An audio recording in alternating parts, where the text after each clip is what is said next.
2020 ലോക കിരീടത്തിനായുള്ള കലാശ പോരാട്ടം ഇന്നാണ്. വൈകിട്ട് 7 മണിക്ക് നടക്കുന്ന മത്സരത്തിൽ ഇന്ത്യ ന്യൂസിലൻഡിനെ നേരിടും. 3-ാം കിരീടം ലക്ഷ്യമിട്ട് ഇന്ത്യ ഇറങ്ങുമ്പോൾ കന്നിക്കിരീടമാണ് കിവീസിന്റെ ലക്ഷ്യം. മത്സരത്തിന്റെ കൂടുതൽ വിശേഷങ്ങളുമായി അഹമ്മദാബാദിൽ നിന്ന് രുചീഷ് വി രവീന്ദ്രനും ലോകകപ്പ് ഡെസ്കിൽ നിന്ന് മനീഷ് ഐഷ മാത്യുവുമാണ് ചേരുന്നത്. ആദ്യം നമുക്ക് രുചീഷിലേക്ക് പോകാം. കാരണം രുചീഷ് നമ്മുടെ വീഡിയോ ജേർണലിസ്റ്റും അവിടെ അഹമ്മദാബാദ് ഇന്ന് മത്സരം നടക്കുന്ന നരേന്ദ്രമോദി സ്റ്റേഡിയത്തിന്റെ പരിസരത്തൊക്കെ ഉണ്ട് എന്നാണ് വിവരം.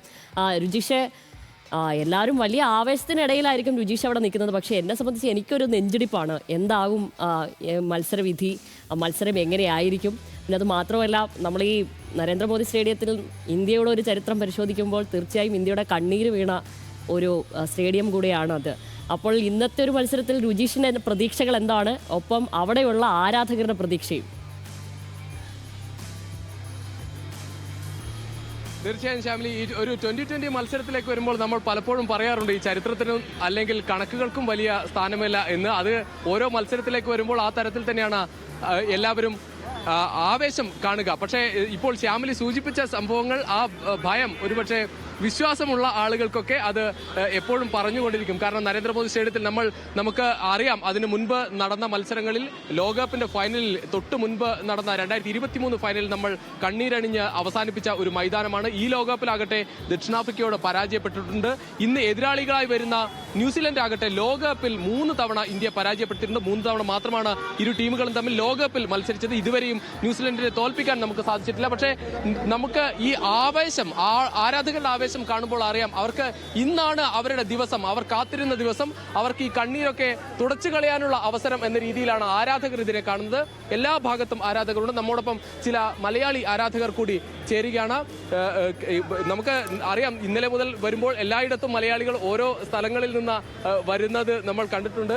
ഇത് കോട്ടയം സ്വദേശിയാണ്, എബിനും കൂട്ടുകാരുമാണ് ചേരുന്നത്. എന്താണ്, സഞ്ജു സാംസന്റെ ആരാധകരാണ്? ഉറപ്പായിട്ടും സഞ്ജു കളിക്കും, ആ പ്രതീക്ഷയാണ്. കാരണം വെച്ചാൽ ഒരുപക്ഷെ നമ്മൾ ഈ ദിവസങ്ങൾ ഇതിനു മുൻപ് ഒക്കെ കാണുമ്പോൾ പലപ്പോഴും സഞ്ജുവിന് ടീമിൽ അവസരമുണ്ടോ എന്നൊരു ചോദ്യമുണ്ട്. പക്ഷേ ഇപ്പോൾ അങ്ങനെ ഒരു ആശങ്കയില്ല. സഞ്ജു ഓൾറെഡി സൂപ്പർ സ്റ്റാർ ആയി, നമുക്കെല്ലാം അറിയാം. അതുപോലെ തന്നെ സഞ്ജു കളിച്ചു. ലാസ്റ്റ് 2 കളി സഞ്ജു കാരണമാണ് നമ്മൾ ഇവിടെ വരെ എത്തിയത്. സോ അത്രേ ഉള്ളൂ. എബിൻ ബാംഗ്ലൂരിൽ താമസിക്കുന്ന ആളാണ്. ഈ ബാംഗ്ലൂരിൽ ആകുമ്പോൾ നമുക്കറിയാം IPL ടീമൊക്കെ ഉള്ള ഒരു നഗരം എന്ന രീതിയിൽ കൂടിയുണ്ട്. ക്രിക്കറ്റിന് ആ രീതിയിൽ ഒരു ഇതുണ്ട്. അപ്പോൾ സഞ്ജു അവിടെയൊക്കെ എങ്ങനെയാണ് സഞ്ജുവിന്റെ ആരാധകരെ സംബന്ധിച്ച്? എല്ലാ വട്ടവും സഞ്ജുവിന് നല്ല ഫാൻസാണ്, നല്ല ഫാൻ ബേസാണ്. അവിടെ RCB രാജസ്ഥാൻ റോയൽസ് ആയിരുന്നു മാച്ച് എപ്പോഴും. അപ്പോഴാണെങ്കിൽ പോലും സഞ്ജു എന്ന് പറഞ്ഞ വിളി നമുക്ക് എപ്പോഴും കേൾക്കാം. അതുകൊണ്ട് തന്നെ ഞാൻ ഓൾമോസ്റ്റ് സഞ്ജുവിന്റെ രാജസ്ഥാൻ റോയൽസ് കൺസിസ്റ്റന്റ് ഉള്ള ഒരു പെർഫോമൻസിന് വേണ്ടി കാത്തു നിൽക്കുകയായിരുന്നു.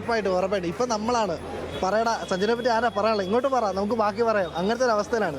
തീർച്ചയായും മലയാളി ആരാധകർ ഒരുപാട് ആളുകളുണ്ട്. എന്താണ് ഇന്നത്തെ ഒരു മത്സരത്തിന്റെ പ്രതീക്ഷ? ഇന്ന് കഴിഞ്ഞ 2 തവണ സഞ്ജു ജസ്റ്റ് മിസ്സായ സെഞ്ചുറി ഇന്ന് ഉറപ്പായിട്ട് അടിക്കും എന്ന് തന്നെയാണ് നമ്മുടെ പ്രതീക്ഷ. കഴിഞ്ഞ മത്സരങ്ങൾ സെഞ്ചുറി നഷ്ടമാകുന്നത് ആരാധകരെ സംബന്ധിച്ച് വലിയ സങ്കടമാണ്. പക്ഷെ സഞ്ജു പറയുന്നത് ആ സെഞ്ചുറിക്കപ്പുറം ടീമിന്റെ വിജയമായിരുന്നു പ്രധാനമാണ്.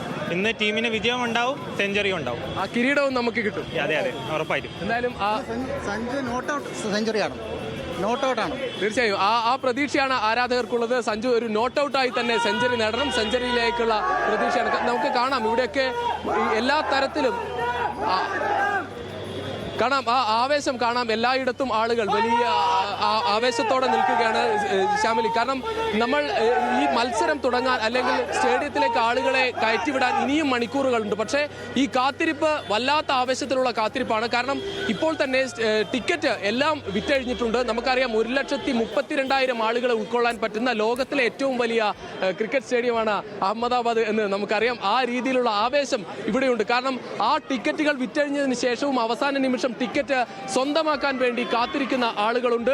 ഇപ്പോഴും ഇവിടെ ടിക്കറ്റ് അവസാന നിമിഷവും ടിക്കറ്റ് ഒപ്പിക്കാൻ വേണ്ടി ശ്രമിക്കുന്ന ആളുകളുണ്ട്. അത്രമാത്രം ആവേശമുണ്ട്. നമുക്കറിയാം, സാധാരണ 1,00,000-ത്തിലധികം ആളുകളെ ഉൾക്കൊള്ളാൻ പറ്റുന്ന സ്റ്റേഡിയങ്ങളിലൊക്കെ എത്രമാത്രം ആളുകൾ വന്നാലും നിറയാത്ത ഒരു കാഴ്ച നമുക്ക് കാണാം. പലപ്പോഴും അത് ആ പൂർണ്ണതയിലേക്ക് എത്താത്ത കാണാം. പക്ഷെ ഇവിടെ അതിന് ഒരു സാധ്യതയുമില്ല. കാരണം 1,32,000 ആളുകളും ആ സിറ്റിംഗ് കപ്പാസിറ്റിയിലേക്ക് തന്നെ എത്തുന്ന തരത്തിലേക്ക് എത്ര ടിക്കറ്റാണോ എന്താണോ വിറ്റഴിയുന്നത് അതെല്ലാം വാങ്ങാൻ അത്രമാത്രം ആവേശം ഇവിടെ കാണാം. എല്ലാ ഭാഗങ്ങളിലും, രാജ്യത്തിന്റെ എല്ലാ ഭാഗങ്ങളിലുമുള്ള ആവേശമാണ്.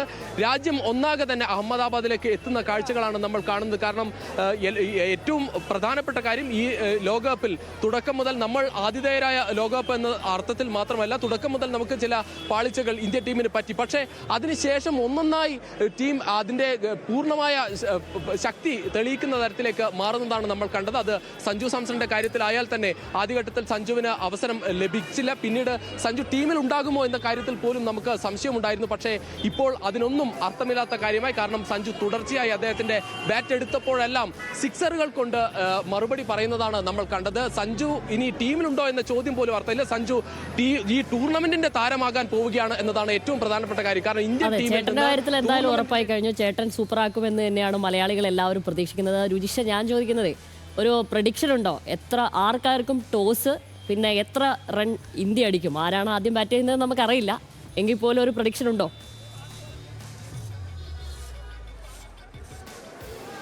തീർച്ചയായും നമുക്ക് ഒരു ഏറ്റവും പ്രധാനപ്പെട്ട കാര്യം, പലപ്പോഴും ഈ പിച്ച് സംബന്ധിച്ച് നമ്മൾ പലപ്പോഴും പറയും, ബാറ്റിംഗ് പിച്ച് വേണോ ബൗളിംഗ് പിച്ച് വേണോ എന്ന കാര്യത്തിലൊക്കെ എപ്പോഴും പറയാറുണ്ട്. അതുകൊണ്ട് തന്നെ ഒരു ബാറ്റിംഗ് പിച്ച് വേണം എന്ന ആവശ്യം തന്നെയാണ് ഇന്ത്യൻ ടീം ആഗ്രഹിച്ചത്. ഇന്ത്യൻ ടീം അതുകൊണ്ട് തന്നെ സാധാരണ ഈ ഏത് ഹോം ടീമാണോ ഉള്ളത് അവർക്ക് ചില നിർദ്ദേശങ്ങളൊക്കെ പലപ്പോഴും പിച്ചിന്റെ കാര്യത്തിൽ വയ്ക്കുന്നത് നമ്മൾ കാണുന്നുണ്ട്. എന്തായാലും ഇന്ത്യൻ ടീം ആഗ്രഹിക്കുന്ന പോലെ ഒരു ബാറ്റിംഗ് പിച്ചാണ് പ്രതീക്ഷിക്കുന്നത്. അതുകൊണ്ട് ഒരു ടോസ് ലഭിച്ചാൽ എന്തായാലും ആദ്യം തന്നെ ബാറ്റ് ചെയ്യാൻ, ഒരു മികച്ച സ്കോറിലേക്ക് എത്താനായിരിക്കും ശ്രമം. അതിൽ നമ്മൾ മനസ്സിലാക്കേണ്ടത് ന്യൂസിലൻഡിനെ എഴുതിത്തള്ളാൻ പറ്റുന്ന സംഘമല്ല. 33 പന്തിൽ സെഞ്ചുറി നേടിയ ഫിൻ അലൻ അടക്കമുള്ള വെടിക്കെട്ട് താരങ്ങൾ അവരുടെ ഇടയിലുണ്ട്. അതുകൊണ്ട് ഒരു പ്രഡിക്ഷൻ എന്ന അർത്ഥത്തിൽ ജയിക്കാനാണ് നമ്മൾ ആഗ്രഹിക്കുന്നത്. ഇന്ത്യൻ ടീം തന്നെ ജയിക്കണം എന്ന് ആഗ്രഹിക്കുന്നു.